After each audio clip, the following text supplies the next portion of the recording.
It's Christmas Eve, so let's do a Christmas Carol thing with Hugo Gonzalez. His past, his present, his future, right now on the Locked On Celtics podcast.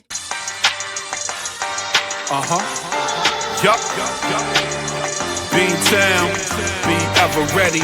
It's the C's. Who else could it be? What they gon' say now? Screaming like JT, Karalis. We kept the madness every game, every practice. Prime time, dapping D White on the sideline. Raining Jays, how it started, raising banners, how we finished. Locked on Celtics pod, home of the winners. Hey there, welcome back to the Locked On Celtics podcast, right here on the Locked On Podcast Network, where it is your team every day.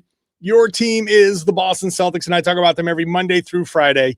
Yes, through the holidays. Yes, on weekends when they play. The show's free. It's available everywhere. It's on YouTube. So get into the comment section. Become an everydayer. Join me every day here so you get Celtics content on a daily basis. And I do thank those of you who have already done that. If you're new to the show, I am John Karalis. I'm a beat writer covering the Celtics for Boston Sports Journal. I've been doing a version of this job for about 20 years now. I've been doing this podcast for 10 years. And I've written a couple of books about the team. Today's show is brought to you by Game Time. Download the Game Time app, create an account, use the code LOCKEDONNBA. You get $20 off your first purchase of tickets to just about anything. You can find anything on Game Time. So this is the Christmas Eve show. Merry Christmas to everybody who celebrates. Happy holidays to anybody else who's celebrating something different. But we're doing the Christmas thing. We're doing a Christmas Carol thing because I'm all in on Hugo Gonzalez. And so we're going to do the ghosts of his Christmas past, the present and future, but not ghosts because he's really good. And this is just kind of looking into what kind of player he is, has been, and will be. And we're going to do it with our buddy, Tom Westerholm. What up? How's it going, man?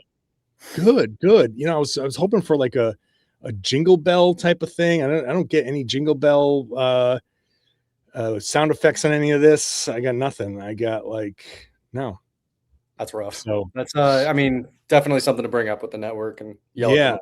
I do get this. I'm going to put the candy frame That's nice. This is for the people on YouTube. Nice little candy cane and presents, kind of like festive thing because we're festive here. It's Hugo Gonzalez, and I'm just like Tom. I've been driving this bandwagon for a while now. I've been all in on Gonzalez. And I think this is a good time after these last couple of games where he's just been asked to do everything. And that moment after the game where Jayson Tatum was like, "You're a bad mother." And I was like, yeah, he is. And if Tatum is saying that, then he's stamped. So let's look at Hugo Gonzalez and just I think what he's going to become. And you got to start that with this kid has been playing basketball. Everybody knows that he's been playing for Real Madrid and all of that. He's told that story plenty. Thought was funny, kind of stood out to me last night when he was talking about the crowd and playing to the crowd. And I'm thinking like, man, this dude has played and seen so many crowds that if anybody has seen what European basketball crowds look like, go Google it. Like the TD Garden crowd is amazing. It's like, it really is the best crowd in the NBA. Yeah. And it's like a library compared to some of these European basketball things. And I think like when we look at like, man, this kid's 19 and look at all the stuff he's doing. I don't think he's afraid of the moment because of all of the stuff that he's been through, not just the experience playing basketball, but the types of environments that he's seen. Yeah, it's interesting. I wouldn't say that TD Garden is a library. It's more that like a lot of the stuff that happens overseas would get you arrested at TD Garden, so you can't do it. Like TD Garden crowds are great. Like, and I know you weren't disparaging them by any stretch of the imagination. No, not at all. But yeah, like the overseas stuff is, it's like it'd be considered a weapon if you brought it in. You can't do that. So yeah, I can't sneak flares into the TD Garden to set them off and throw on the court and have people just be like, "Oh, there's a flare." Like, right? If that happened in TD Garden, people like scatter. The place get evacuated. Well, that only happens at the start of like game one of the finals, and then everybody's playing through smoke for the first like half of the first quarter, and But yeah, no, I mean he's very clearly more prepared, and it's interesting, right? Because it's like we're starting to get guys coming out of college who and I mean, college is starting to allow older and older players to play. So like, there are more experienced players playing in college, but it's just different when it's professional. It's just like Hugo has been playing like really professional basketball for a long time. And it's just so fascinating how much that shows up in terms of like, he's been playing not against like a 25-year-old who couldn't hack it in the NBA. So he came back to college to try. No, he's been playing against a genuinely professional adult man since he was like a real child. Like he's been doing this for a long time. So, obviously the NBA is a step up, right? This is no, like this, the talent is massive in the NBA, but for a lot of young players coming in, it's twofold. It's first of all, you're playing against the best players you've ever played against. And second of all, you're playing against people who are just more physically and mentally developed than you. And like Hugo has experienced kind of like playing against guys who are significantly older, significantly stronger, I think is really important, right? Like a lot of those guys that he plays against overseas are really strong. You look at him, I mean, he's a strong, he's a strapping young lad. You know what I mean? Like he's a strong dude. So I mean, I think that's to me one of the most striking things is like how Real Madrid and how playing professionally at that young age really did, prepare him for this moment. I think the best way I can kind of summarize that is you have to remind yourself that he's 19. Mm-hmm. And like some kids come into the league at 19 or, that age. And you look at him, you're like, man, this kid looks young. These mm-hmm. kids look like, what are you doing? Why aren't you in middle school? Like, this is the league, buddy. What do you, we're going to teach you how to, make proper reads in the pick and roll. And then we're going to show you how to shave like that. So I am struck by the maturity and you're right. Like the physical kind of like stature of a 19-year-old who's like, he's not wiry, right? No. Like a lot of 19-year-olds come in, they're wiry. I guess it's like, I'm thinking like Cooper Flagg's actually like another guy who's that age and coming in with that same physical kind of like build, but that gives you such an advantage when you're young and you have like all of these, you have the build, you have the experience and the mentality. He's been talking, like he did the team podcast, the Rafters podcast. And he talked about like Real Madrid comes out and scouts you. This is the beauty of like the smaller countries that can do things on a like national team scale. They will go out and scout these kids. And it's not like it's the United States, 300 something million people, and it's impossible to have that kind of apparatus without spending a ton of money. It's easier to do in some of these smaller countries. And like Spain is not a tiny country, but it has a lot of rural areas. So it's easier to do. Anyway. Yeah. They scout them. They bring him to the next level. It also has an awesome train that goes from all the major cities. So it's like really easy to get everywhere. I don't have a ton of international travel under my belt, but I have been to Spain and it was awesome. So I'm just going to flex that real quick. I'm dying to go to Spain, man. I'm dying to go to Spain. I would love to. Awesome. Yeah. But they scout you as a child. They're like, okay, these kids are showing some promise. Like we were just talking about your son playing in a youth basketball game. I just went last weekend to watch my nephew, who's 7, play youth basketball. I'm like, yeah, none of these kids are going to make it in the league.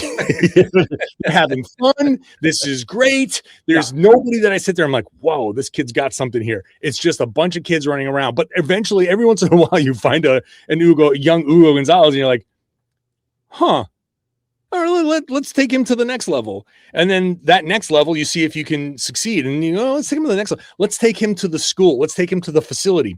And that facility is like training and schooling and everything. And like, if you don't perform, they just like, okay, you're done here. You're going to go back to your other school. You're going back home. It is like a forced like growth, maturity that kind of sets you up for what's next. And so I think all of that stuff, when we look at what Hugo Gonzalez is now, his background has prepared him so incredibly. Like, I to the point where I'm like, how did no one else see this? How did he only go 28th to the set? What did Brad Stevens do? Did he I don't know. Did he drug the other GMs to not pick this guy? What happened here? Well, I think part of the deal, right, is when you play up at the level that he has, your stats are depressed, right? Because you are not, you're not dominating other 16-year-olds. You are developing against grown men, and that is much harder, and you are not going to put up as gaudy stats. And, I mean, he didn't make a ton of threes in his last year at Real Madrid. But I do want to real quick, before we leave his past, I think it's interesting to note, what this could mean for other players too. I think it's very interesting to kind of look at that academy model that we see in like the Premier League, that we see in soccer overseas, and just it makes me wonder if something like that might eventually come to the United States, just because it is a really listen, if you've got these kids who have a real chance to make it in sports, it is a clear way of delineating that talent from and developing that talent really to a high level at a very young age. That is a massive advantage for anybody who has it. So yeah, I mean that is an entirely different podcast that I would love love to slip that one in right before the ad break. I know, I would love to explore, and I think because the United States, I'm sure things are very, I'm not an expert in Spain or anything like that, but they don't have 4 major sports like this, and fledgling pro sports leagues. There are a lot of options. I think one of the things is so many options for kids here. Yeah, it's hard. But I would love to explore that. It's an interesting thing, and it has benefited Hugo Gonzalez. Now let's get to his present, because what that gives the Celtics now is interesting. Before we get to what he can be, what can he be in the short term? And that's this season, next season. So we'll do that when we come back. Today's show is brought to you by Prize Picks.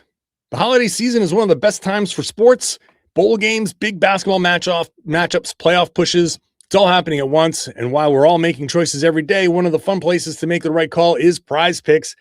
Prize Picks is the easiest way to get in on daily fantasy. Just pick more or less on at least 2 player projections. You lock in your lineup and you're in the game. It's simple. It's available in 45 states, California, Texas, Florida, Georgia. It has an extra layer of excitement to the holiday sports schedule because you can create your lineups in just about a minute, not even. And the app makes the whole process smooth and intuitive. You got a whole range of unique stats to choose from: fantasy score, field goals attempted, free throws made, turnovers, whatever fits your strategy. They have a stacks feature that lets you choose the same player up to 3 times. So you can do Drake May and do passing yards, touchdowns, and rushing yards. So it's all there in the Prize Picks app. Download the Prize Picks app today and use the code LOCKEDONNBA to get $50 in lineups after you play your first $5 lineup. That's code LOCKEDONNBA to get $50 in lineups after you play your first $5 lineup. Prize Picks. It's good to be right. Thank you for making Locked On Celtics your first listen every day. You're an everydayer. Now join the Everydayer Club. Level up your fandom by getting ad-free audio for Locked On Celtics, which you can get on the Apple Podcast app, Spotify, or other major podcast apps. You can get access to our Locked On Everydayer Discord server, the Everydayer Club Discord server. So there's a group chat. There's exclusive merchandise. It's all available at lockedonceltics.supercast.com. Lockedonceltics.supercast.com. It's $5 a month. It's $50 for the year. Check it out, the Everydayer Club. Get yourself into the game there. All right, Tom. Hugo Gonzalez's. Let me get the candy back up here. Hugo Gonzalez is present, which has been it's so interesting, the progression, because we've done this Hugo thing before, and then it kind of went away. And I'm like, geez, why isn't he playing? And then now he started playing again. It's like, why wasn't he playing before? This is amazing. I am just like enamored with his potential for this team, because I see a guy whose instincts are just incredible. And it's not like he's out there just like, man, he gets to a spot, he's got great form in his shot, he's setting good picks. It's not just that. Like I'm not saying anybody, but a lot of guys come out there and execute at or close to perfection. And you're like, okay, that's good. And some of those guys are just, you give them the task, they will execute that task. They're very good at it. Hugo has like this feel. He's got a thing. It's like, it really is like a kind of like a paint by numbers versus like just giving you the blank canvas. And I think right now he's still kind of exploring that studio space. What he's giving the Celtics now is the ability to, like, he does do those tasks, set that screen, go for that rebound, play that tough defense. But after he makes a play, he has this like knack for being in the right place, making the right read, just doing the right thing that I think elevates, even as a rookie, elevates the team. It's very funny because it's almost hard to pinpoint what it is exactly that he's doing that's so great all the time. Like you can get into some detail, right? Like it's like his ability to read passing lanes and like to read what the defense is going to try to do is awesome. Like he's so good at just like seeing it, processing it, breaking it up like that. I'm amazing at that. And like, that's, almost like Marcus Smart levels of anticipation, right? Like it's very impressive. And that's only going to get better and better as he gets older and stronger and everything else. And then like the rest of it, so much of it just comes down to like, well, he just knows how to do the winning stuff. It's like he knows when to make that cut. He knows how to space the floor the right way. You said paint by numbers, and he almost is kind of painting by numbers right now. It's just that his hit rate in terms of the painting is so high. Like he gets it right all the time. In a way that setting aside the age, you certainly don't see 19-year-olds do it at this level, but like you don't see a lot of players who execute correctly at the level that he does. I don't know. It's a weird line to walk, and it makes projections, which we're going to get to. I know it makes projections a little more difficult, but sure. I think what it means right now is just like, you've got a 19-year-old who knows how to win and who's going to help you win games. And that's a very incredible, gift to have, for your Christmas present, right? Like, 100%. So for example, you can use him to be a screen setter because he's big, right? He's 6'6". He's, like you said, he's not a small kid. He's not what he gets in there. He can set the pick. And then his feel, his ability to be like, okay, now I roll. Okay, no, hang. Okay, now I'm going to roll. Like it's that little bit of, and it's not always perfect, right? Because that's part of the learning process. He's learning a new game and what's allowed and the level of physicality that's allowed, and just getting used to the new rules, right? He's talked about that of, you can't hang out in the paint like you used to in, Real Madrid. You have to get out and you have to understand the little tips and tricks of when a guy comes through, just touch him and you reset the clock and like that type of stuff. The feel for when to get out of a screen, how to space the floor, when to rotate up. I saw him kind of like direct a player. I forget who it was. Like the Celtics call a play and he's like, no, go. And oh yeah, right.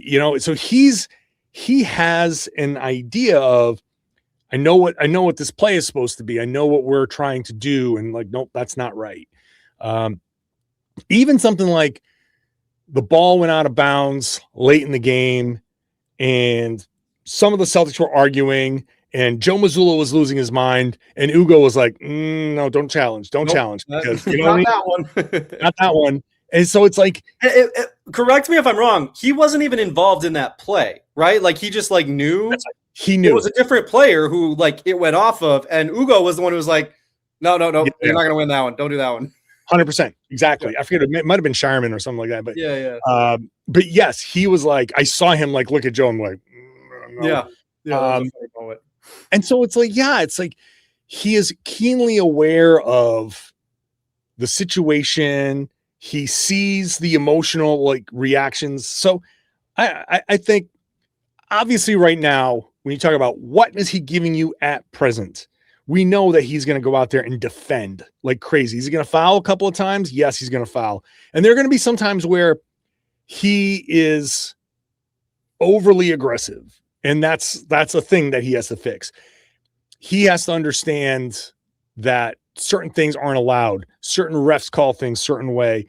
There's a cadence to the game, a cadence to the way it's called, a flow that you have to be keenly aware of to be like, okay, I can't reach like I was reaching in the first quarter because now these things are happening and they're playing a certain way. Like the other team is playing a certain way where things that we were doing, we have to adjust to like that. It's so complicated, but he's learning that stuff kind of on the fly. But in the process of that, you see the flashes, and you're right. It's kind of hard to quantify what those flashes are. It's just like, you just know it. You just like, okay, yeah. You know, what is it that makes Hugo look so good and makes me so confident? Like, I just see it. I just see it.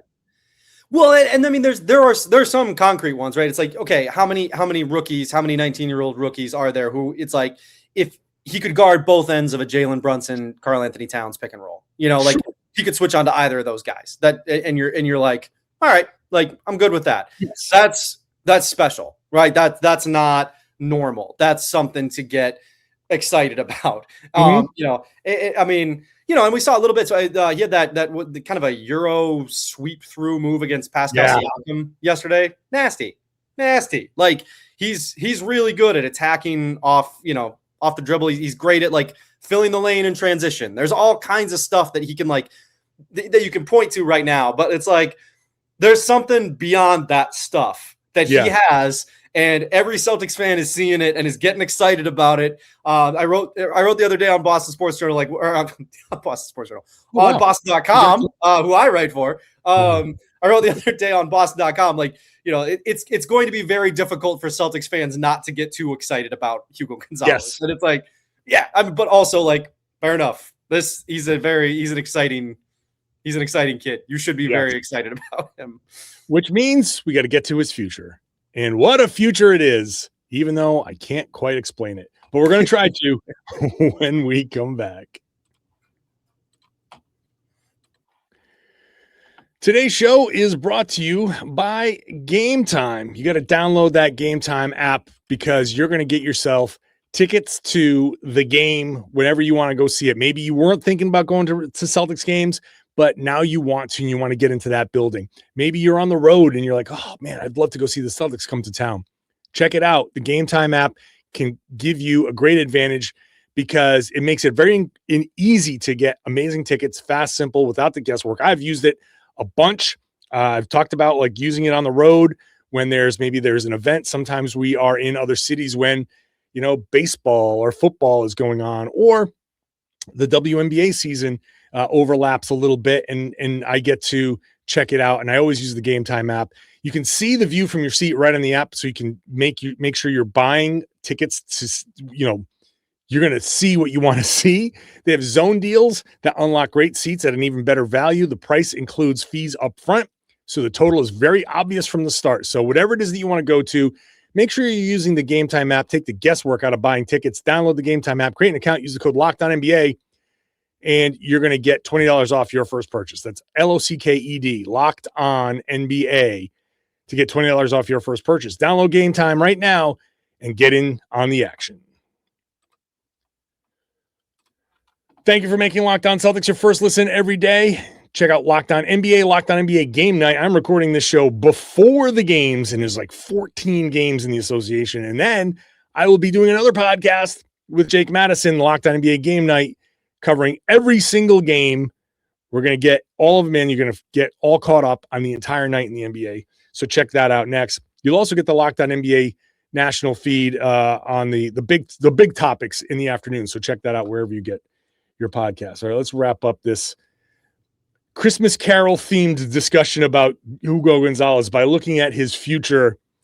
And other than saying like, man, this kid's going to be really good, I don't know what he's going to become. Is he going to become an elite like 3-and-D guy? Like I feel confident saying he can be an elite defender if he wants to. He's already pretty close. Like he's already a really good defender. A couple of years in the league and learning all the tricks and gaining a reputation and all that stuff, he has the potential to be a perennial all defensive team guy. Agreed. Yep.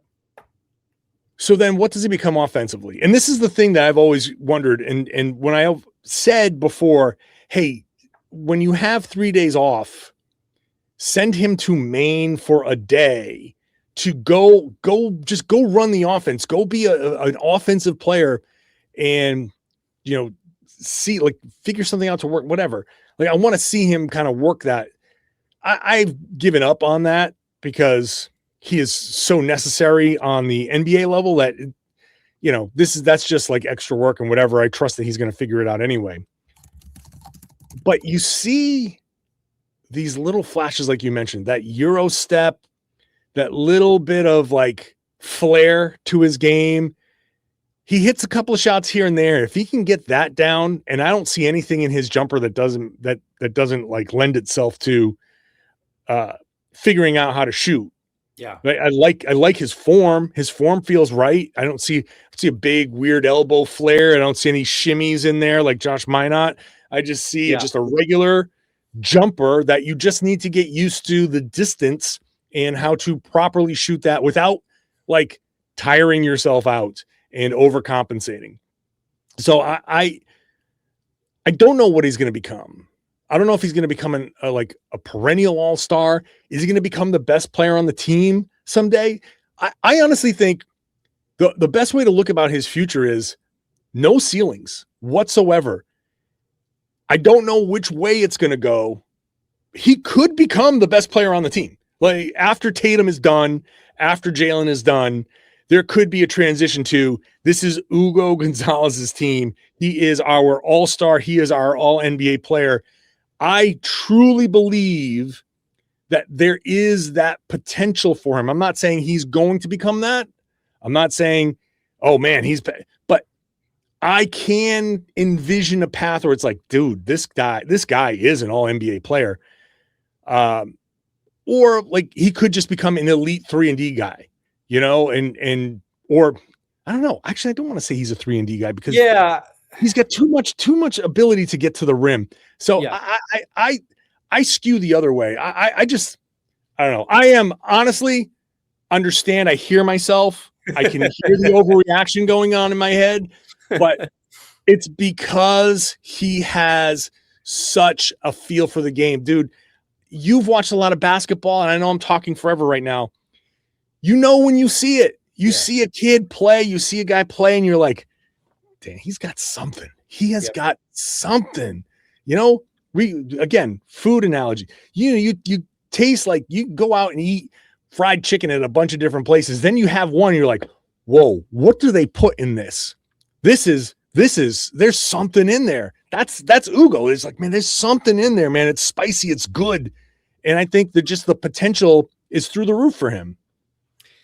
Yeah, I agree. I think I'm with you too on like balking at the 3-and-D thing. Like that almost feels like a stereotype just because like you look at him and you're like, yeah, maybe, I don't know, maybe he'll shoot threes. You know what I mean? Yeah. But like, no, he's like, better than that. He's better than that. And I think, you go back to the Real Madrid tape and it's like, well, he's running a lot of pick and rolls. He's a really good passer. Like there's a lot of passing potential in there too. I think one of the, I think maybe one of the more, still I'm very high on this kid, but maybe not like, let's put him in the Hall of Fame yet kind of take right. Is like, what if you would like, I think you could see some Derrick White in him, right? Like where you've got this guy who can defend at a really, really high level, who can block shots and get steals, who can jump passing lanes. And also he's taller than Derrick White. And he's like already like, he's more physically developed than Derrick White was at that age, for sure. Like he is a, I think, if you looked almost what does a rich man's Derrick White look like? That's a heck of a player. Derrick White is awesome. And, I think that there's some of that, right? I think that one of the things, like we said, right, with Hugo, you're seeing a winning player. How else would you describe Derrick? Just winning, like just guys who know how to impact winning at a really high level. It's interesting because with Hugo, there's almost a couple of these guys in the league right now where it's like, the Thompson brothers, right? It's like you look at them and I'm like, I don't know what I'm looking at, but I am looking at something awesome. Yeah. These guys. Yep. A little bit of that with Hugo too. It's like I don't know precisely what I'm looking at, but I know it's special. I know there's something happening here, and I know that's a guy who I'm definitely not throwing into a Zubac trade. You know what I mean? Damn right. Damn right. What if I said his floor is Derrick White? It almost feels disrespectful to Derrick White, right? Like a little bit. Derrick White's an NBA champion, right. But that's listen, I get what I'm saying. I get how I sound, but I can't help it with him. I can't help it with him. It's just, maybe I want to be this full-throated now before he turns into anything, so I can clip this and go back to it someday, because it's all about the victory laps.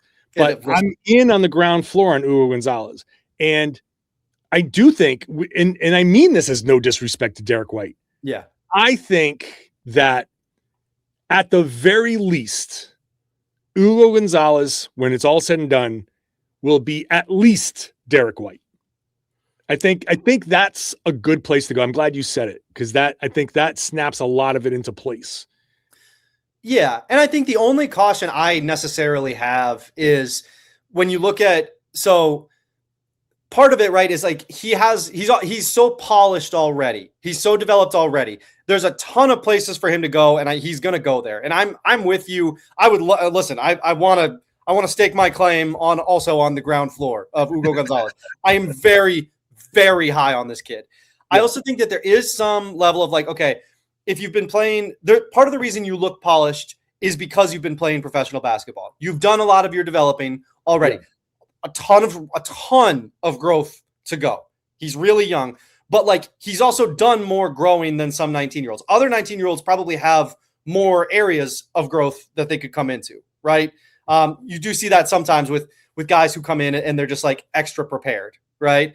So I don't know. I mean, I guess I'm not, I don't want to dampen anybody's enthusiasm about him because I'm just as enthusiastic, but I'm not, I'm not quite ready to get to your levels, but I love this kid. I think he's a spectacular prospect. I think, it's tough because I don't necessarily want to say that his floor is Derrick White, but I see what you're saying. Yeah. Listen, we're doing the Christmas Carol thing right now. I'm Scrooge. I'm opening the door after I've seen all those. Okay. You're more Scrooge than I am.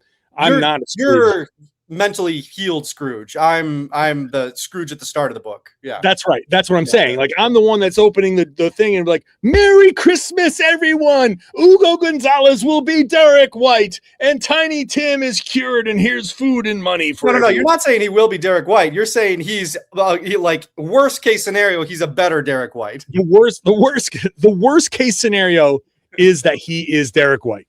And Derrick White is trash. No, listen, this coming from me. I'm a huge Derrick White guy. I'm the one that said that this could be an all-star season for Derrick White. I'm a very huge Derrick White guy. So I mean this in the highest of compliments. If Hugo Gonzalez, if you get to the 28th pick and you get yourself a Derrick White, man, wow. And people said Brad Stevens couldn't draft. That's, you know what I mean? Yeah. So yes. Am I being overly enthusiastic? I thought I was right. So Derrick White, if you get Derrick White went 29th. So, there's a there you go. So perfect. So better. He's one better. Yeah, he's one better. Well, he's it's very obvious. He's a better Derrick White. Yeah. That's what we've established. There you go. All right. We'll wrap it up there. We're going to, we're going to record our Christmas episode. We're going to wrap this up, and then you're going to watch. I'm not changing. I'm going to be in the exact same outfit. This is exactly what you're going to see. We're going to do a Christmas episode. We're going to do like an Eastern Conference and Boston Celtics naughty and nice list. We're going to keep the Christmas theme going. We'll do naughty and nice lists for tomorrow's show. So make sure you're subscribed. Tom, I will dismiss you for now. All right. I'm seated. Yeah. Appreciate it, man. Stay right there. I do appreciate you sticking around. I appreciate you, the listener, the viewer who is here with me every Monday through Friday. Bonus podcast when they play on the weekends. This is like we blew through the weekend because the Celtics had 2 games. They just finished their 3 and 4 nights. Now, a couple of days off. It's Christmas. It's the holidays. So we're going to celebrate. We're going to give you something to listen to or watch, when people are over, put the show on TV. Hello, Merry Christmas, everybody who is celebrating. I hope you got something good. And if you want to do something good, maybe you can give somebody the gift of being in the Everydayer Club. It's only $5 a month or $50 for the year. Ad-free audio, access to our Discord server, merchandise, all that stuff. It's all there. LockedOnCeltics.supercast.com, LockedOnCeltics.supercast.com to join that. If we're on your Spotify Wrap, tag the Locked On Podcast Network, and they will give you a coupon code for $5 off, so you get a free month. So do that, and then give me a gift. Share the podcast. Tell everybody they should be listening to and watching the Locked On Celtics podcast here on the Locked On Podcast Network. It's your team every day.